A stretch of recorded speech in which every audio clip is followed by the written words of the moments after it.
যার তাওহীদ নাই তার ফেব্রুয়ারি কি আবার? যার ভিতরে ঈমান নেই তার কিসের বেনামাজ? যে ঈমান বুঝে না, যে তাওহীদ বুঝে না, তার ফেব্রুয়ারি কি, বড়দিন কি, জিনা কি, ব্যভিচার কি, মদ কি, সুদ কি, মারামারি কি, হত্যা কি, দুর্নীতি কি, তাকে বুঝে তো লাভ নাই। মনে রাখবেন 14 ফেব্রুয়ারি থেকে নিষেধ করে লাভ নেই, কারণ 14 ফেব্রুয়ারি ওই সকল মানুষ যায় যারা তাদের রবকে বোঝেনি। মনে রাখবেন আমি আজকে রবের সাথে পরিচয় করে দিয়েছি এদের।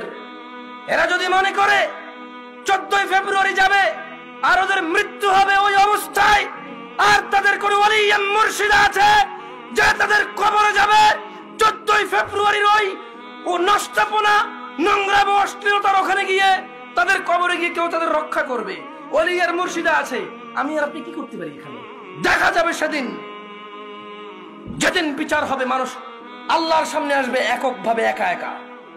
সেই দিন দেখা যাবে ইয়াউমা ইয়াফিরুল মারউ মিন আখিহি, যেদিন মানুষ পলায়ন করবে তার ভাই থেকে, ওয়া উম্মিহি ওয়া আবিহি, তার মা আর তার বাপ থেকে, ওয়া সাহিবাতি ওয়া বানি, তার ছেলে এবং তার সন্তান থেকে।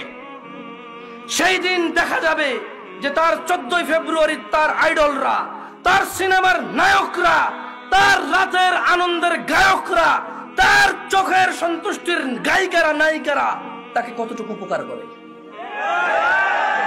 ওকে আমি 14 ফেব্রুয়ারি থেকে নিষেধ করব না। আরে ওর ঈমানই নেই, ও মুশরিক, ও আল্লাহর সাথে শিরক করে। 14 ফেব্রুয়ারি কি আবার এখানে?